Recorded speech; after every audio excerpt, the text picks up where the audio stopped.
Hello, everyone. Happy Monday, September 15th, here on the Wolverine podcast. Anthony Broom here with Chris Ballas and Clayton Safey. Fellas, it is Monday, September 15th. Non-conference play is in the rearview mirror. Big Ten play is here. Big game week coming up with a road trip to Nebraska this weekend. Of course, if you're watching the YouTube version, schedule is up on the screen now. The start of a stretch where you're going to play two really tough road games the next 3 weeks out and have a bye week somewhere in the middle of all that. So exciting times. We're coming off a obviously huge, thorough win over Central Michigan. My alma mater has all kinds of problems, but it's good to be back, fellas. It is good to see them do what they're supposed to do. A lot of people saying, well, everybody's saying it's just Central Michigan. It is. There's some truth to that. You got to do it against the good teams on the schedule. These were going to be guaranteed wins no matter what you did, right? Although New Mexico looks a little bit better than people expected, so which is pretty exciting. Like watching the Lobos play. I like their coach. I'm going to be rooting for them for the rest of the year. So regardless, now, guys, it's the second litmus test game. The first one, they failed miserably. Sounds like they're going to turn Bryce Underwood loose, and hopefully they get the line play they need for him so that he can do his thing, because that's what it's going to come down to on Saturday night in Lincoln. So big test. First, the Big Ten opener. I'm guessing Clay's going to have some numbers on Big Ten openers over the years, because that's kind of what he does. And if not, then maybe somebody can look that up. But it's a pretty damn good record. So hopefully that continues. Yeah, it is good to be back, and this, I mean, it's not often your team wins by 60, so that was definitely a fun Saturday, I think, for everybody there, everybody watching at home. That was nice, coming off of a tough loss in week 2, but the only thing that's going to make this whole weekend better is if the Chargers get a win tonight. And I don't have the numbers on the Big Ten opener. They even won in 2020, Minnesota. I'm trying to think of the last time they would have lost a Big Ten opener, but my guess we'll have that by Thursday. Or Hoke year. Yeah, it had to be, right? 2019 at Wisconsin. Oh, 20. Okay, that was the opener. Okay, that There you makes go. sense. Yeah, that was devastating. Yep, you had Ben Mason playing defensive tackle. Thank God those days are in the rearview mirror. But we will talk about, we'll put a bow on CMU week. We will also play a game of buy and sell. I think 6 narratives that I want to go around the room and discuss here. Biff Poggi spoke to the media on Monday. We'll hit on some of those updates, whether it's injuries, a very strange absence from the game Saturday. We'll talk about that. And as we do at the end of every show, we will take your questions both in the live chat on YouTube and also from our message board. But before we do that, we also have to pay some bills around here, folks, with our friends over at homefieldapparel.com. You wouldn't know it by the weather out here today in the state of Michigan, but it's going to cool down. And even if wherever you're at, if it's hot, cold, or otherwise, Home Field Apparel has got vintage inspired gear for you, whether it's t-shirts, crew necks, hoodies, joggers, you name it. They've got some pretty sweet jackets in their Michigan collection as well. They've been good friends of us for several years. Been talking about forever at this point how stocked my closet is full of Home Field Apparel items. So support our friends in the heart of Big Ten country. They operate out of Indianapolis. I believe they have a brick and mortar store that is going up down there in Bloomington. That's super exciting for them as well. So head on over to homefieldapparel.com. Get in on your Michigan collection, or, holidays coming up, family members at directional schools, other schools, they pretty much have you covered for whatever you're looking for. So head on over to homefieldapparel.com today. We are also brought to you tonight by ourselves at thewolverine.com. Use that promo code UM1 for 2 months of access to our site for a single $1. And at this point, that's going to get you right into the meat and potatoes of football season and the start of college basketball season, which sooner rather than later, that is on the way. I believe Big Ten Media Day 3 weeks from now with Dusty May and company. So you're going to get your money's worth out of that deal. So promo code UM1 for 2 months of access for $1. Well, all right, as we do to start every football week show during the season, Ballas has been on the air. I've been on the air a few times. I'm going to turn it over to Clayton Safey first to put a bow on CMU weekend and a pretty dominant and thorough victory. Even I've said it 100 times since then. I get that it was only CMU, but to be that dominant in every phase of the game, that's that's a feather in your cap for your connectivity, your effort, and your execution. Yeah, I mean, pretty much everything went right that you wanted to get done in this game. Like I said earlier, you don't often win by 60, right? It was just CMU, but you were favored by 27.5. Even I had a huge margin predicted at 52-7, and even that didn't do justice what happened on Saturday. It was just complete domination from start to finish, and you were down some pieces, right? You didn't have your offensive guards. TJ Guy didn't play for whatever reason. Well, I'm sure we'll get into that later when we talk about the press conference. Rod Moore did not come back, and all of this, and those things weren't going to make a difference in what the result of this game was. But Michigan didn't skip a beat in terms of what they wanted to get done, no matter who was out there. And I think the interesting thing to me is just the broader context of this entire week. You weren't going to have your head coach starting at 12:01 a.m. You have Biff Poggi stepping in the interim role. They talked about the emotional dinner on Friday night where Sherrone Moore said, "Don't play for me, play for yourselves." And then when he left, they said, "Screw that, we're playing for him." And they got it done with a 60-point win. But, not only that, you were coming off of a tough loss to Oklahoma. There was a players-only meeting earlier in the week where they talked about having all their goals in front of them and not letting this spiral. And we have to stay together because that didn't happen last year after the Texas loss, according to Jordan Marshall, that he felt like the team got a little bit divided at that point. Of course, it was galvanized at the end, but they were astray there for a while.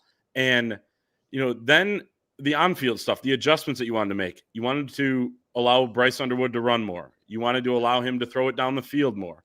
You wanted the defense to have a bully mentality, as Wink Martindale told the Big Ten Network crew, Jake Butt and those guys that were working the game. And they did all those things. Bryce Underwood completes 4 passes of 20-plus air yards. He has 2 rushing touchdowns. He led the team with 114 rushing yards. The defense was suffocating from start to finish, from the opening snap when Jayshawn Barham just came flying off the edge and throwing down Joe Labus, the quarterback. Just Underwood was fantastic throughout the game. And you check the box and you move on to the test against Nebraska, where you can kind of measure where you're at compared to where you were 2 weeks ago. I think not as tough of an opponent. You're a little bit more developed 2 weeks later. It's a more important game, though, because it's in the Big Ten. It's going to be a raucous environment, but it's not at night. So there are some similarities, but Michigan should be better equipped given the adjustments they made, the lessons they learned from Oklahoma, the comfortability factor, maybe playing on the road against a team that's not quite probably as good, in my opinion, as Oklahoma. So they're going to have a heck of a chance to pull this off, but it is going to be a stiff challenge. Yeah, it really is. And it makes you wonder. Somebody asked, I think one of the Nebraska fans said, why did Sherrone Moore choose this game instead of Oklahoma? And we understand how important Oklahoma is to him, being his alma mater. But they do kind of have a point. This game is more important in the grand scheme because it is a Big Ten game. And you're still playing to go to the Big Ten championship game, playing for a conference title. So that's kind of an interesting thought. So I'm sure they'll play that up. He didn't think he even had to be here for your game, blah, blah, blah, blah, blah. Regardless, this is, the litmus test game. This game here is going to determine, in my opinion, the direction of this season. Are you still a playoff contender? I think so if you win. Otherwise, you got to win that USC game, guys. And I'm not feeling great about a trip out there. I understand that USC is not a world beater. Didn't look great against Purdue, but it is really tough for Michigan to win out there. It's really tough for anybody to win out there, especially if you're playing at 11 o'clock at night, like Michigan State is this Saturday. That's going to be interesting. So, but overall, guys, they did exactly what you would ask them to do. And the one thing I wanted to see was a little bit more Bryce Underwood, and that they were going to trust him a little bit more to do his thing and turn him loose. And that's exactly what they did. So I was excited to see that because we knew that he had it in him.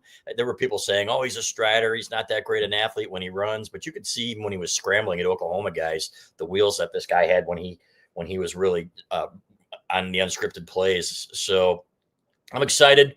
I'm ready to see what he can do, but again, it's all going to come down to that offensive line. And I hate to say that Brady Norton getting hurt what might have been a blessing in disguise, because that's not the case, obviously, when it comes to injuries. But for Michigan, maybe it got a better player on the field for them, and Jake Guarnera. We'll talk about that, I'm sure.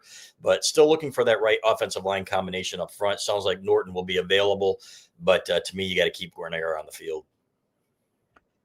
Just to park there for a second, I mean, we're going to talk offensive line and one of those buy or sell storylines here in a bit, but there's a scenario where Brady Norton is back and maybe he's playing left guard and Nathan Afobe's out of the lineup. We don't really know what that looks like yet. So that'll be interesting. I just think for me to put a bow on it, I think for them to, first off, I mean, CMU, their defense allowed for this to happen, but you put everything you could possibly have wanted to put on film for Nebraska.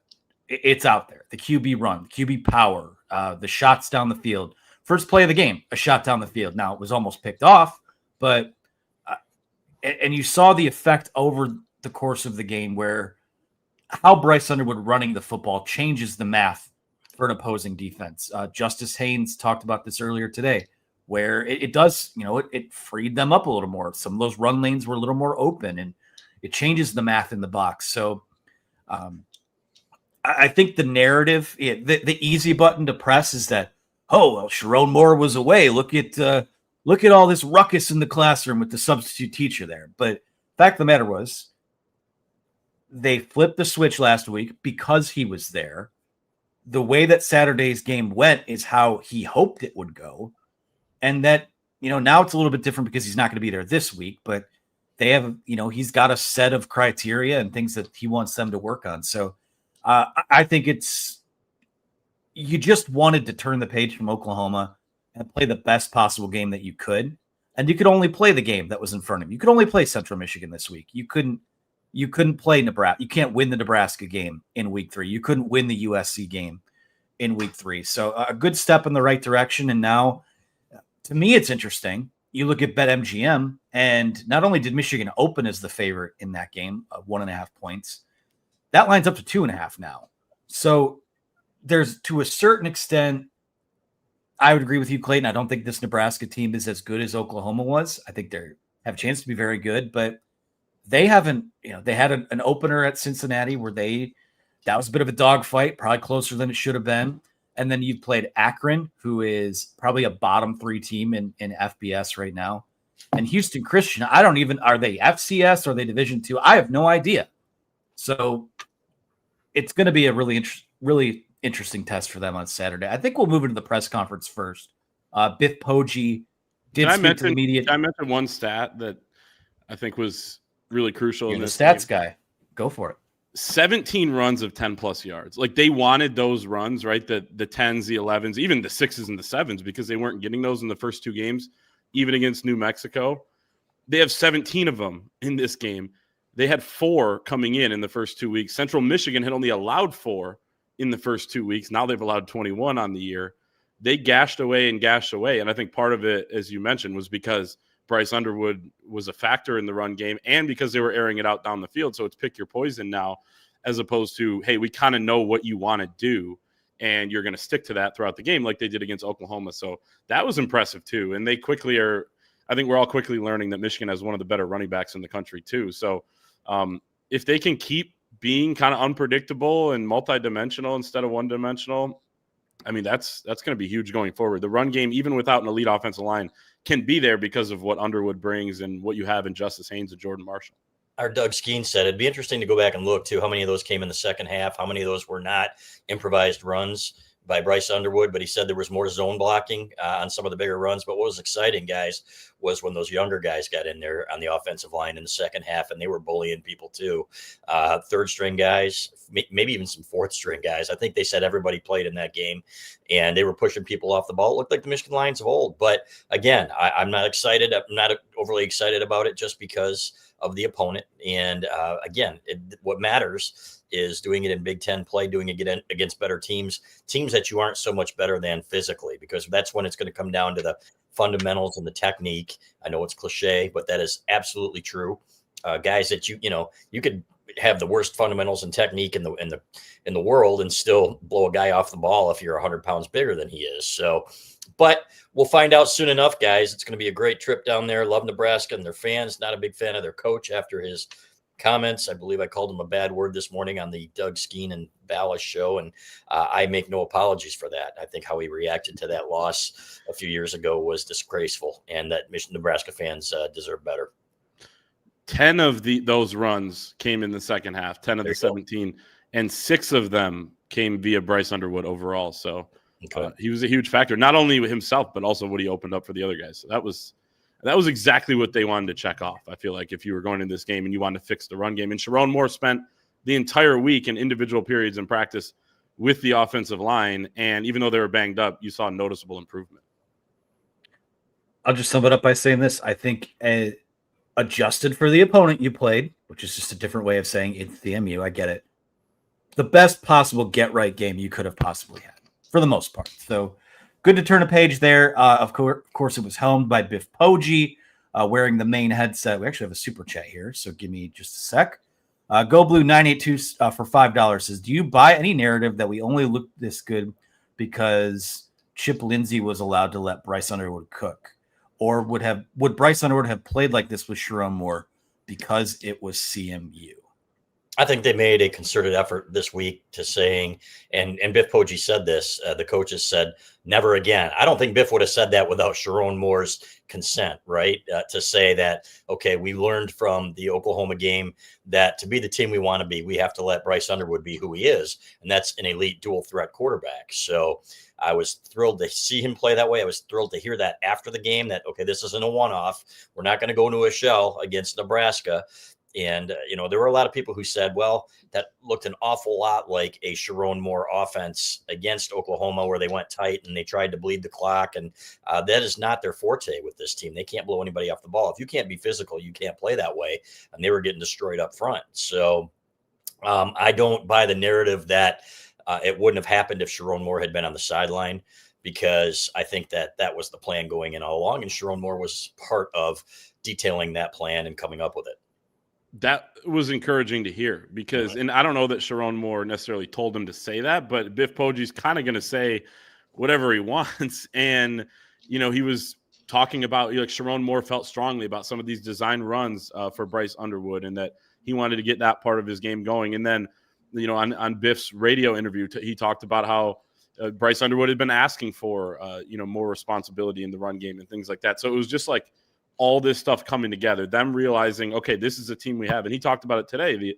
You learn your team as time goes on, and maybe they should have learned earlier and figured out that or adjusted during the game or whatever it would have been to open things up against Oklahoma. But, it's better to do it at some point than never do it and make that adjustment. And it seems like, to that question, I think they did do it with Sherrone Moore because he was there all week until 12 o'clock on Saturday morning. So he was a part of that. And, maybe Chip Lindsey would have done that anyway without him there. But the fact that you kind of heard how strongly Sherrone felt about that, I think is encouraging because it could last, the rest of the year where they realize this is kind of our X factor here that could win us some games and we have to lean on him. It determines the trajectory of a very important season for Sherrone Moore and this program. And I know we're jumping around here, but I said I was going to go to the press conference, but the super chat is the first bullet point on the buy or sell segment. So we're just going to start with that then. Question number 1, Michigan's offense will look more like the CMU game than the Oklahoma game when it matters. Are you buying or are you selling that? The Nebraska game offense will look more like the CMU game when it matters. It better, right? If not, then they're in trouble, in my opinion. I don't care how Nebraska's fans have been complaining about their defensive line. We saw it in week 1 getting pushed around, guys, by Cincinnati's offensive line. And we thought, boy, those guys look smaller. And so I would imagine, yes, it is going to look more like the CMU game than the Oklahoma game when it matters. I am buying that. Sherrone Moore's not going to be there either to say shut it down, if we're being honest, if that is indeed what happened against Oklahoma. And, some people are suggesting that. I'm not saying that was the case. But again, it certainly looked like the offense that was in place when Kirk Campbell was there last year. And what's the common denominator? It's Sherrone Moore. So, being a little bit more afraid to throw the ball. So I'm buying there. I think they're going to let they're going to live or die with Bryce Underwood. And I think that's what they should do because he and Justice Haynes are your 2 best players.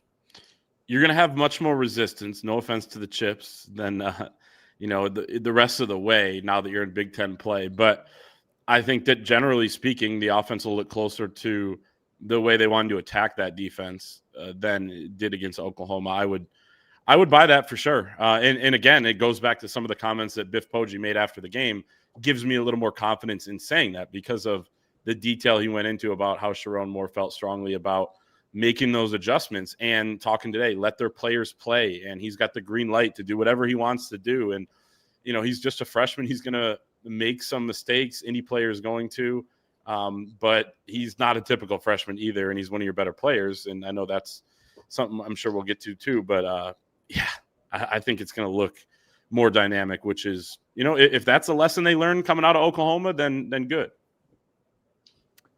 I'm buying it too. It's a clean sweep here, only because I think last week, I don't want to say it was the nail in the coffin for what we would refer to as the Harbaugh style of offensive game plan, but we talked about that a lot last week, where you don't have the offensive line and you don't have sort of the detail-oriented savant that you did leading your football team.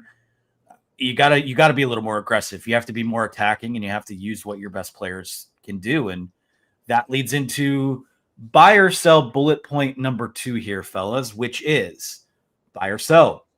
Bryce Underwood is Michigan's best player already. I just said that, I believe, and his competition is Justice Haynes, who is a fantastic back. Clay called this one. I was on the Jordan Marshall train, and after they were calling him special last year, after seeing what he did in the Alabama game last year, and you know what? Justice Haynes is the better back. Not only is he the better back, but he looks like a special back. His feet, his acceleration when he turns the corner. I think I underestimated his speed a little bit. He is outrunning guys that have angles on him that are pretty speedy guys. So love what I've seen from him. Is Bryce Underwood Michigan's best player already? I think we'll know after Saturday. I really do. If he comes out and plays well there, even in a loss, then I think it's pretty clear. But I think that they believe that he is one of the two, and that's why they are giving him so much more so much more responsibility in the offense and trusting him more. So he's special, guys. Absolutely better than I even expected. I can't believe that we get to cover this kid and watch this kid play in Ann Arbor. I've seen so many quarterbacks come in here. Donovan McNabb, the Oregon guys over the years, dual threat quarterbacks where you're just holding your breath on every play and hoping to God that they, if it's an off schedule play that he's not killing you. Now Michigan's got that, and I am stoked to see what he becomes. He's going to just get better and better. I'm buying that it's plausible, and I agree that if he shows out and they win this game on Saturday, largely due to what he does, then he probably jumps into that category. And it is funny. It is between him and Justice Haynes right now. And you would think coming into the year that maybe the best player on this team would be on defense, but we haven't quite seen that yet. Somebody step up as a star player. It is truly a no-star defense at this point, and those guys still have time to develop, and someone could emerge as that person. But the two best players on the team right now, I would say, are on the offensive side. And Underwood is easily the most valuable already because of what's behind him or what's not behind him, and because of the position he plays and the physical talent. And by all accounts, he's much more advanced mentally too than any other freshman I've ever seen at that position. So he's the most valuable. It's very, very plausible, and you can make an argument that he's the best. So I will buy, that it's between him and Haynes at least. And I will say Jay Sean Barham is climbing the charts there. He can state that case. Yeah. Yep. He absolutely can. To me, yes, it's 1-2 or 1A, 1B, however you want to put it. But I will sell this for now. I think it's Justice Haynes only until I see what I've seen from Justice Haynes so far is that he is a guy, and pardon my French, earmuffs, has shown an ability to turn chicken shit into chicken salad with some of those big plays that he's had with some of the poor blocking. If he gets to the second level of a defense and he has a one-on-one, he's going to win that one-on-one. I've been incredibly impressed with what we've seen from him. And I also think he has more to give. I think that we really haven't seen Michigan explore him as a pass catcher yet either. And I think that's something in his repertoire that we will see. But Bryce Underwood, here's the thing. Bryce Underwood having the license to run, it could have these two neck and neck with each other all season long because they have benefits that go towards each other on that. So I'm selling, but it's very close. And it might not take too long for the young quarterback to supplant him. Buy or sell point number 3. the offensive line will be a strength by the time the season ends? I just want serviceable plus. Okay. I'm selling this one. There are just too many question marks. Even when Gio Alhadi was in there, he wasn't good enough. And that's saying something for a fifth-year guy. So not to be overly critical, but these guys are who they are. Somebody asked over there, why not move Blake Frazier to tackle and move Evan Link inside, which a lot of people were calling for before the season. That might be that might be one of their best combinations. So, but as far as being a strength, no. I think if they can get to where they are solid, really serviceable plus against the better teams, then I'll be happy. Yeah, I'm selling this pretty easily. Solid would be good enough, I think, if the defense proves to be elite and Underwood develops and continues to get better, and you still have, a semblance of a run game with home run hitting ability with Justice Haynes back there, kind of a guy who's going to throw some jabs at you, and Jordan Marshall as well, and all the things around them. If they could be solid, that would be good enough, but I do not think this is going to be a strength. I mean, they'd have to surpass Justice Haynes. They'd have to surpass Bryce Underwood. They'd have to surpass the linebacking core, which has talent and depth. They'd have to surpass the defensive line, the safeties. I mean, there are a lot of strengths, I think, ahead of them right now. I'll sell that as well. Had to throw a sell topic in here. Mm-hmm. Can't just buy everything. I don't think any of the tackles are going to kick inside either. If that's going to happen, you do have a bye week coming up where maybe that's something you explore, but they don't seem as positionally flexible as maybe they'd like to say that they are when it comes to kicking those guys inside. So we'll pause that for a second to take a $4.99 super chat from Daniel Schutz, who says, what if Nebraska employs the same game plan as Venables? How will we stop Dylan? I almost said Dominic Raiola. Dylan Raiola's running. Do you buy Bell returning punts and kicks? Love you guys. So he's sneaking 3 questions in there. He is. If they do, they don't have the same personnel. I think there are some Nebraska fans that have kind of deluded themselves into thinking that they have the same talent level on defense. They don't.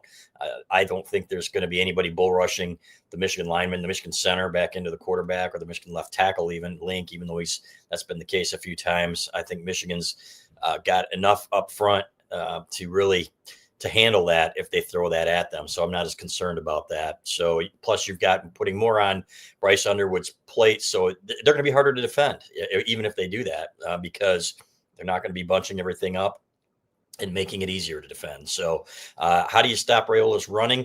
He's not the runner, in my opinion, that Mateer is. You got to be gap sound and have gap integrity. I think that they made that a mission in practice last week. So just don't let him out of there, keep him in the pocket. And I think you'll be okay. And I think that will be an emphasis. So not all that concerned there. And do I buy Bell returning punts and kicks? No, I don't. He doesn't return kicks right now. Oh, Bell. I'm sorry. Kendrick Bell? Is that who he's talking about? It's the only Bell I can think of. Yeah, right. It must be. I don't know because we haven't seen him do it. But I do know that I don't buy Samaj Morgan back there anymore.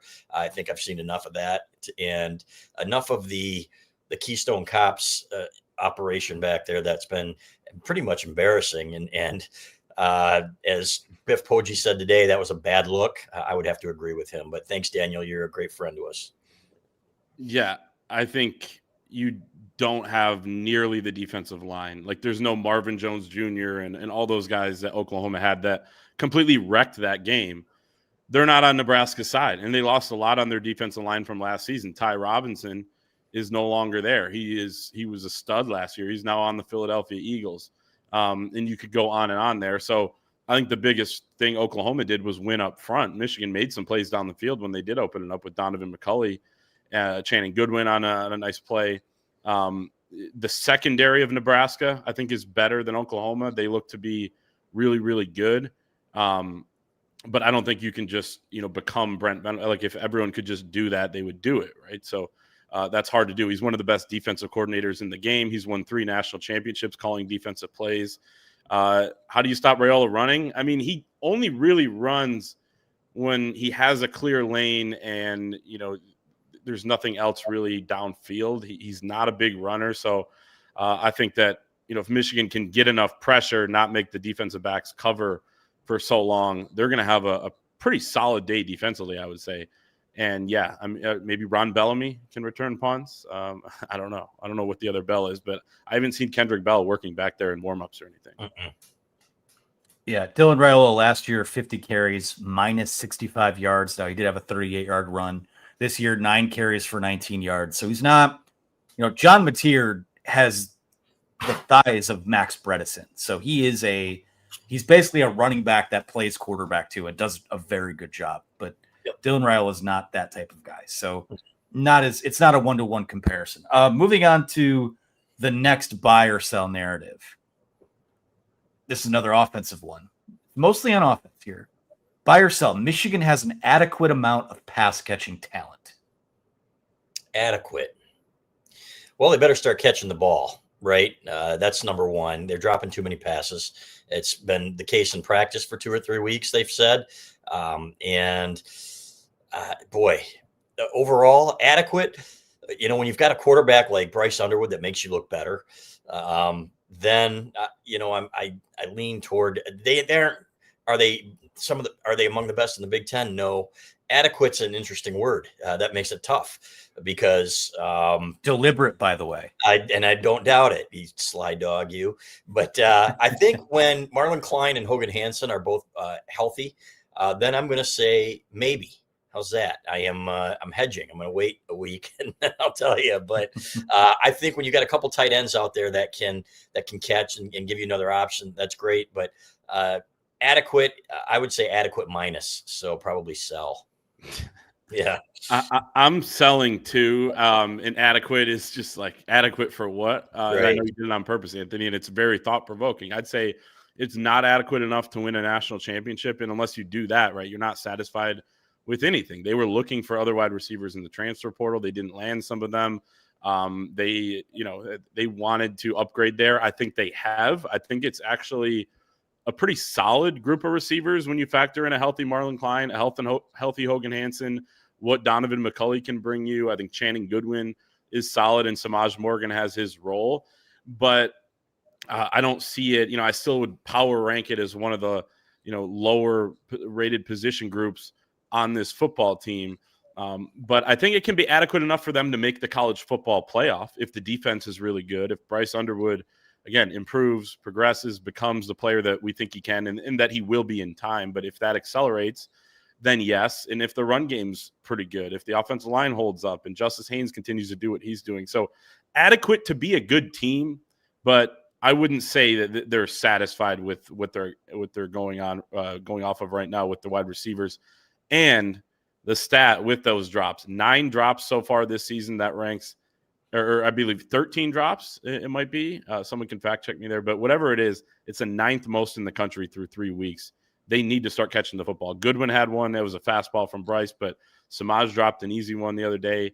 I think there were 4 or 5 drops against Oklahoma. You can't have those when, you got to help your quarterback out. He's helping you out a lot by throwing you open. And when you have opportunities, you got to come down with the football. Yeah, I think it's so arbitrary because I just jotted these down and said we were going to do it on the show.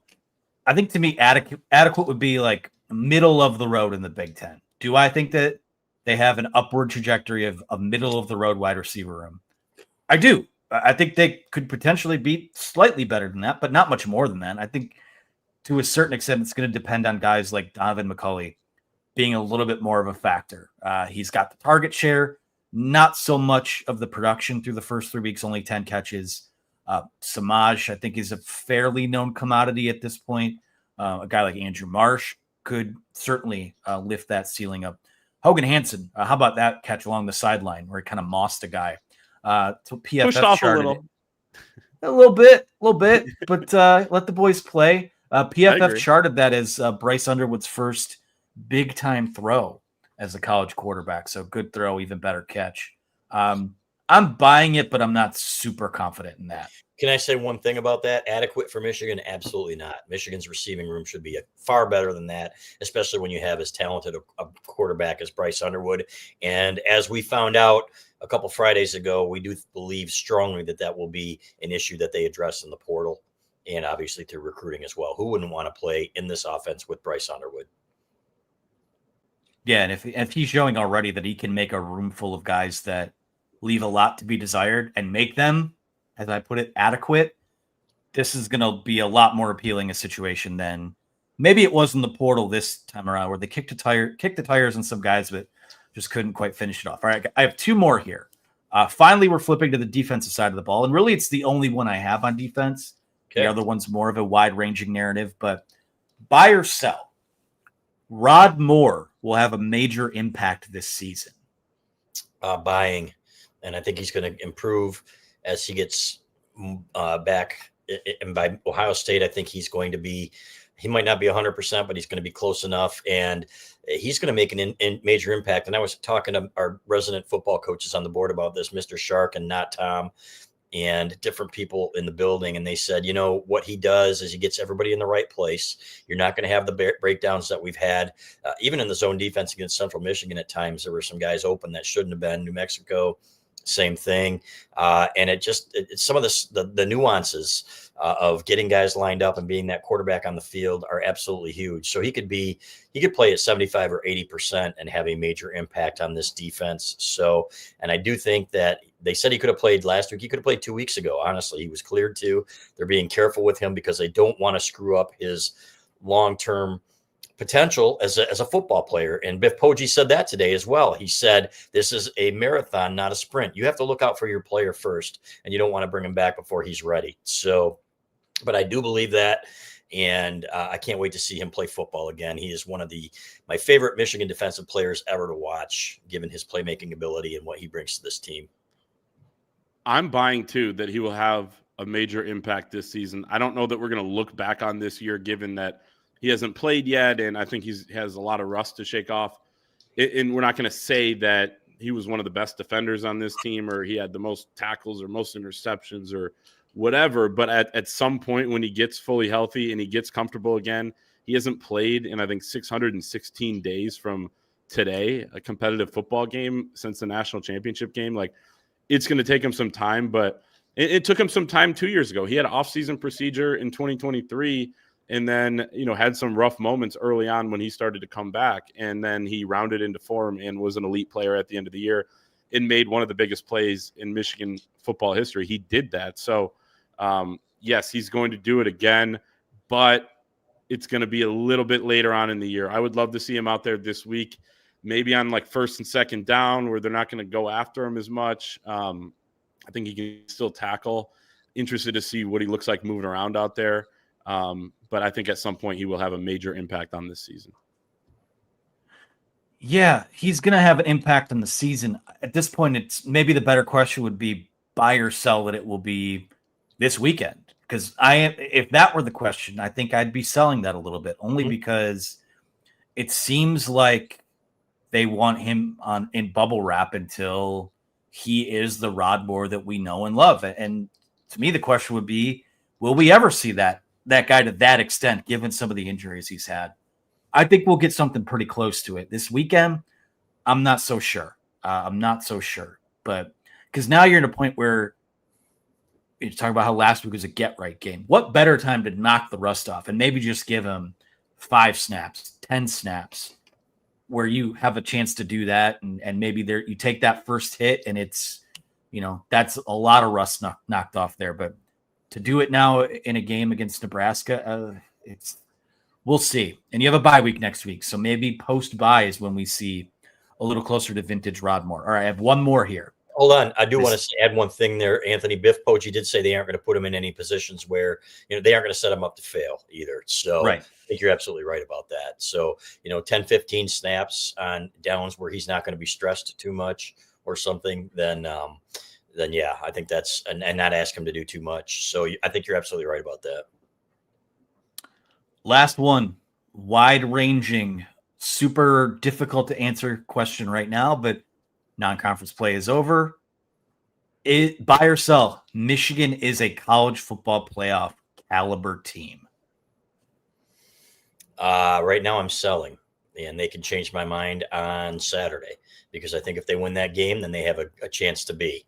And I think they will have 2 losses then, maybe going into the Ohio State game with an opportunity there. You look at that Washington game, that's going to be tricky. But I would say right now, given what we saw against Oklahoma guys and the questions on the offensive line and the defense not being as dominant as I think I expected it to be, I think I would have to sell. I'm buying this in by college football playoff caliber. I think that means, right, you either get in or you almost get in. Like South Carolina, Alabama, those teams could have gotten in last year. They're right. If I can clarify, you're on the graphic during the selection show. Like that means you got in, or either you're in or you're the first couple teams out. Right. Okay. That's what I was thinking, and I think that Michigan has that capability for sure. I'm buying that. I think that they can be right in that mix this year, especially with the schedule. I do like this schedule. I think you avoid a lot of really good teams in the Big Ten, like Oregon, like Penn State. Really interested to watch Indiana and Illinois this weekend to see how those teams stack up against each other. But I think this team is good enough with this schedule to be right in that mix at the end of the year. But it will be much easier to answer this question next Monday than it was, and maybe we revisit it, right? But than it is now, because the Nebraska game is just so big. Given it's even bigger because you lost at Oklahoma for the playoff chances. Yeah, I mean, I kind of covered my bases there. I said right now they're not, but if they win Saturday, I think they are. So, but as of this moment, with this question, is a CFP caliber team? I don't think so. Yeah, this is where I'm Mr. Switzerland, Mr. Diplomat. I have no idea. I think coming into the year, I predicted Michigan would win 10 games. I predicted that they would be in the college football playoff. I think based on what we've seen right now, I'd probably slide my projection down to 9-3. But I think that they have a great chance to be there. So me setting the rules of the segment, I can just be Mr. Switzerland there. Be Mr. Neutral. So no, that's what I'll do. We need a buy or sell. Come on. Yeah, come on, man. This isn't buy, sell, or I'm buying it.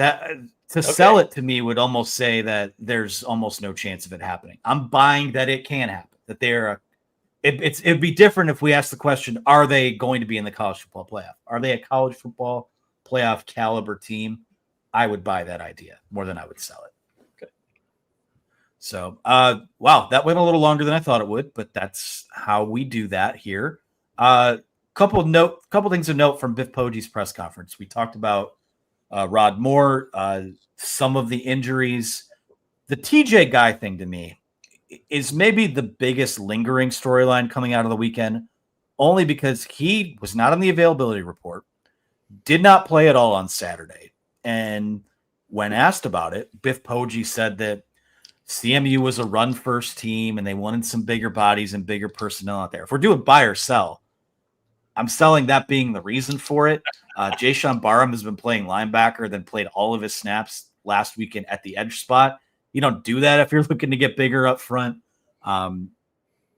Clearly something internal is going on there, and they expect him to play this weekend, and all is fine. But in terms of things that were discussed during Biff Poggi's press conference, and I want to bring up something about Biff Poggi in a little bit, but that was curious to me, and it's going to be interesting to see because I was just going through PFF looking at the pressure numbers. Not as good as you would have thought from Derek Moore and TJ guys. So I don't buy that it was performance-based or scheme-based or game plan-based. It kind of seems like there's something that they just don't want to air publicly.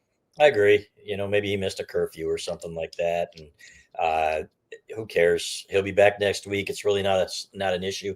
He missed the Central Michigan game. So big deal. But I think you're right. These guys need to be better.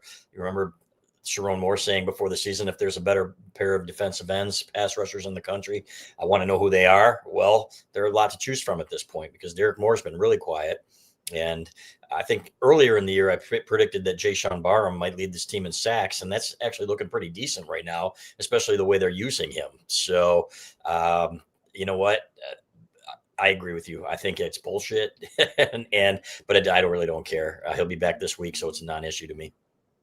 Yeah, if it was something like you miss a curfew or whatever, or you're late to a meeting, I mean, those things seem minor to hold them out an entire game, but whatever it was, you're not going to come out and say it. They never really do. So that pretty much just confirms that it was something like that. He's not hurt. So that's actually, a positive type of answer for you. But yeah, for a guy that's played 276 run defense snaps in his career, and to say that he's not up to par to go against Central Michigan's vaunted run game is a little bit nuts. But I respect the answer. And again, it doesn't really matter what he says about it. So yes, the good news is he said TJ Guy is going to play great this weekend, but I agree the edge rushers need to step up. And there's a reason why they kind of had that in their back pocket of we can move Jayshawn Barham to edge. And he looked outstanding at it against a bad CMU offensive line, but he jumped off the screen when he was rushing the passer, I thought he got a little bit up field a couple times in the run game and still needs to kind of learn the nuances of that position. But he's such a freak athlete that he can change the game at that position. And you have good linebacker depth behind him. I thought Cole Sullivan played a little bit of that role too, but him at linebacker more, Jimmy Rolder there, they're fine there. And they might've found a game changing, kind of ace type of play there with Jayshawn Barham coming in. One thing I'll say about Jayshawn Barham is that when you go back and watch him play and when he applies pressure to the quarterback, hits the quarterback, brings him down, that's what I would like to – I'm going to coin that as a three-dimensional hit because it literally feels like he's going to fly out of the TV screen towards you as he hits these guys so fast and so hard.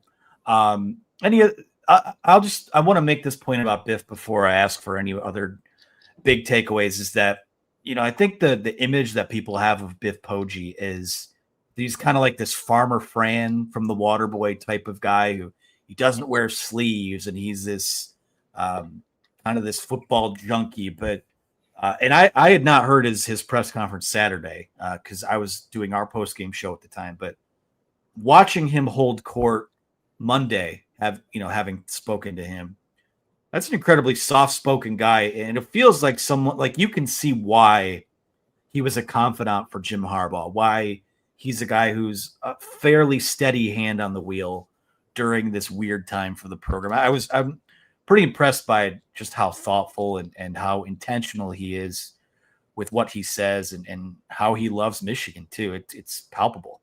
Yeah, and he is a smart guy. There's no question about it. The only thing I was going to say, and this is for you, Anthony, because I know you'll get this when he was talking about TJ Guy. I mean, we're all kind of looking at each other. I thought of George McFly. Now, Biff, don't con me. So, yeah, that's good.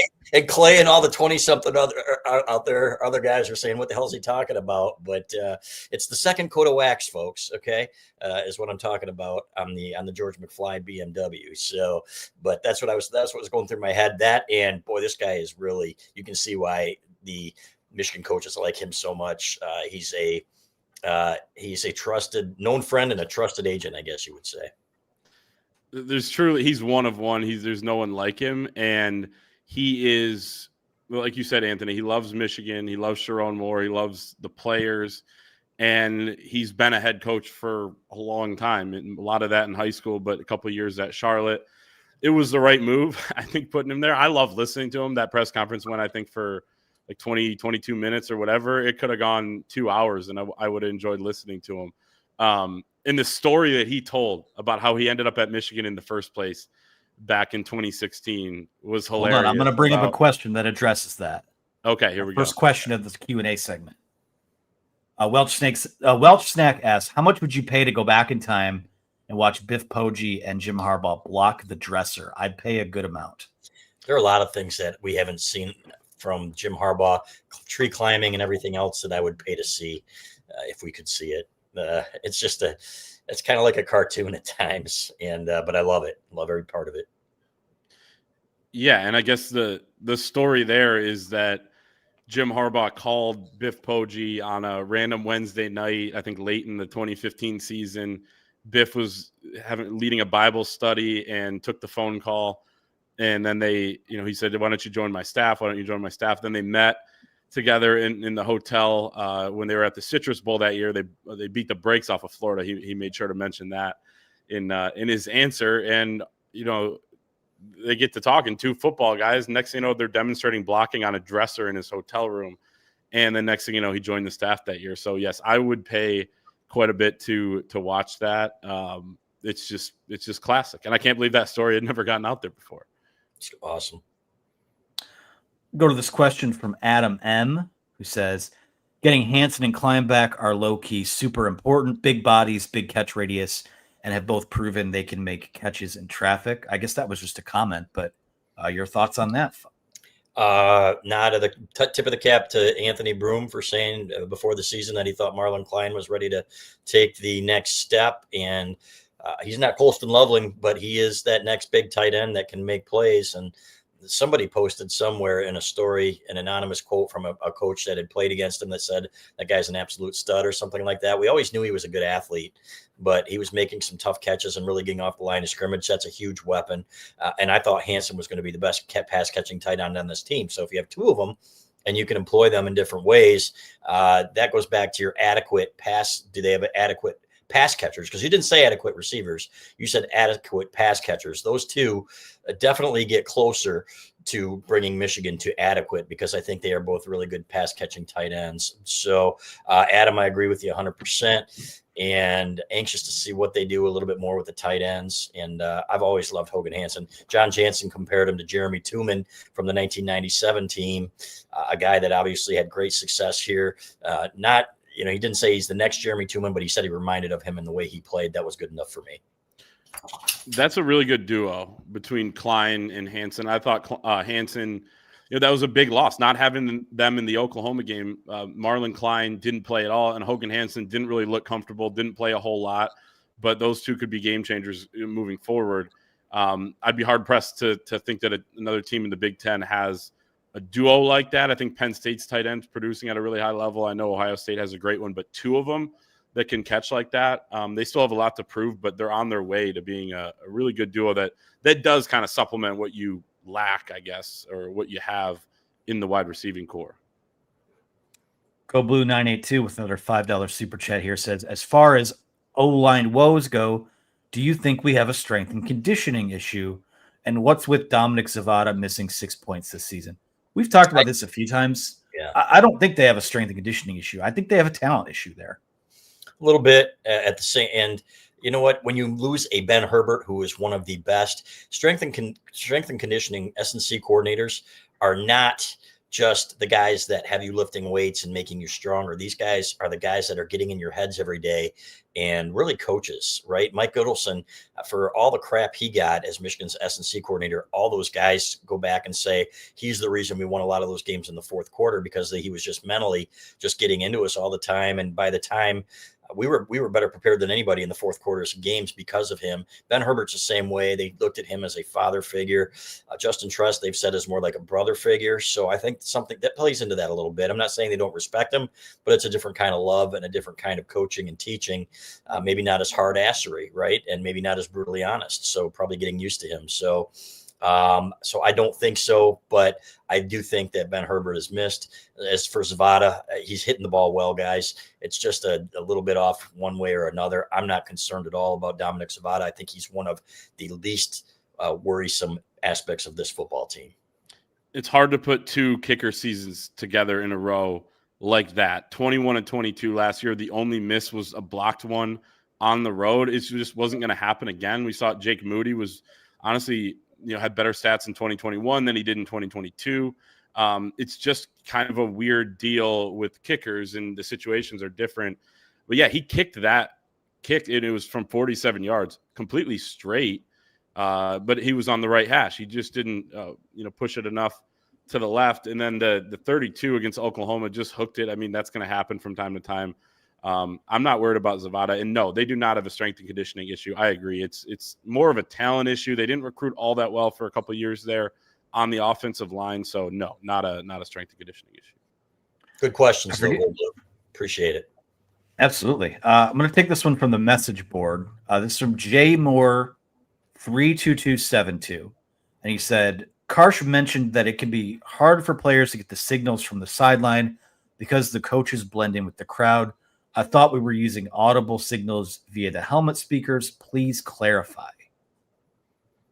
Isn't it 15 seconds or something like that you get through the helmet, and then it cuts off at 15 seconds? Right. So that, then you have to change plays and stuff like that. So, so there's still some of that. But, hey, put them in freaking pink for all I care. Put flashing lights on them or reindeer sweater, when it starts snowing. I don't know, but if Karsh knows about it, then it's something that they're obviously aware of and they need to address it. Yeah, so there's still a ton of signaling going on in college football. You're signaling to, especially if you're a team that doesn't huddle, and Michigan's going with some more no huddle this year, you're still signaling to the rest of the team as well. Then you're getting the play call in to the quarterback through, audibly. But watch those sidelines. If you're at a game or if you can see in the background on TV, there's a ton of signaling still going on. So yeah, if that's an issue, then they gotta figure that out. And maybe you do just put them in like a bright colored vest like they had Tyler Buckner in for Notre Dame, and they showed him a million times on the broadcast after. I believe it was him that screwed up the hold there. I really like that kid. I like that. Yeah, kid. I love the way he performed on Saturday. Yeah, me too. Yeah, he's a fan favorite in Ann Arbor. Love to see a guy do that in a big moment. Honestly, I don't really. In fact, I feel bad for the kid if we're being honest. They showed him too that was much. rough. That was that was pretty mean on NBC's part, but not all that surprising. No, exactly. Yeah. Yeah, maybe don't give up 41 points at home to Texas A&M. That'd be you want to blame the holder? You want to blame that guy when your defense sucks? No, I will blame Chris Ash, and I won't think twice about saying that he absolutely sucked on Saturday night. So nice job, Chris. They got to fence in the Hoosier State, I think. Yeah. That's the solution. Yeah, he sucked as a head coach too, so no surprise there. We're going to take the last one here from AM89. He says, is there a bigger gap between our defensive line and their offensive line? I assume that's Nebraska, or between their defensive line and Michigan's offensive line in terms of Saturday's advantage? That's the question, right? And wasn't that the same question for the Oklahoma game when we saw how that one played out? But this one is much closer, guys. And again, Michigan just wasn't prepared in that game. They were not prepared well. I didn't like the game plan. They were passive. I don't think that's going to be the case on Saturday. So I don't like Nebraska's defensive line. At the same time, I don't like Michigan's offensive line. I like it a little bit better with Jake Guarnera in there based on what I saw, but who knows if he's going to hold up against better competition. So Brady Norton, it sounds like is going to be back, which is good news for depth anyway, because it sounded pretty bad last week, guys. From what we'd heard midweek, he was actually carted off, and so was Marlon Klein, though, too, and he returned. But when it's a knee or a lower body, you always get a little bit concerned. So it might be a wash, and that's probably going to determine what wins or loses this game, along with the quarterback play. If Bryce Underwood is as good as he can be and that offensive line is adequate, to use Anthony Broom's word, then I think Michigan can win this football game and will win this football game. The interesting thing is the question mark for Michigan's the O-line and the question mark for Nebraska's the D-line. And this is going to be the true test for either unit. So yeah, whoever wins that, I think, could determine the outcome of the game, could determine how well Bryce Underwood plays. You can't go on the road and have a quarterback not be able to get comfortable and really lose confidence as the game goes on and miss more throws as the game goes on. That's a major problem. That's when you got to start making more plays and settling in and all that. But you can credit or charge the offensive line with being responsible for that against Oklahoma. You can't have that happen again against Nebraska. The good thing is their D-line, like we said, is kind of the weakness of that defense. So it's going to be interesting. Dusty May talks about it on the basketball side, where it's tough to play a team last year like Illinois when their strength is your weakness. I think Michigan went against that, and that would have been in rebounding, by the way. But that Michigan went against that against Oklahoma. But against Nebraska, you're not necessarily getting that. It's almost like weakness on weakness, and who wins that battle and, who makes the most plays because of what happens in that battle is going to be fascinating to watch. I almost won my bet that Michigan basketball wouldn't come up during a show. Had to throw it in as well. Dang it. I had to throw it in. No. You bet Clay? Wait a minute. That doesn't make any sense. You bet Clay and Clay goes.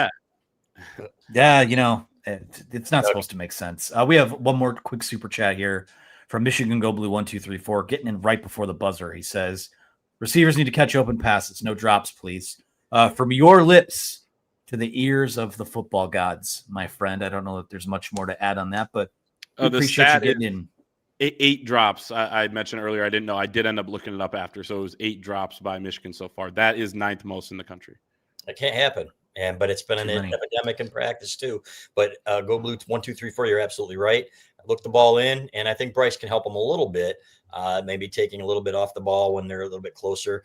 There are some, but at the same time, he's got such beautiful touch on the ball. And if these guys want to play at the next level, which is obviously a goal for a lot of them, then you better damn well catch those. Better break out the stickum.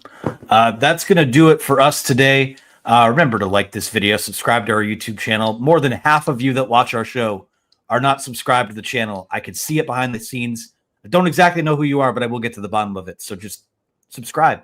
Easy. Problem solved. Be sure to use that promo code UM1 for 2 months of access to our site for $1. It's going to get you a lot over these next couple months here. So for Chris Ballas, for Clayton Safey, and our producer Megan behind the scenes, I'm Anthony Broom. Guys, thank you so much for watching, and we'll talk to you again later this week to preview the Nebraska game.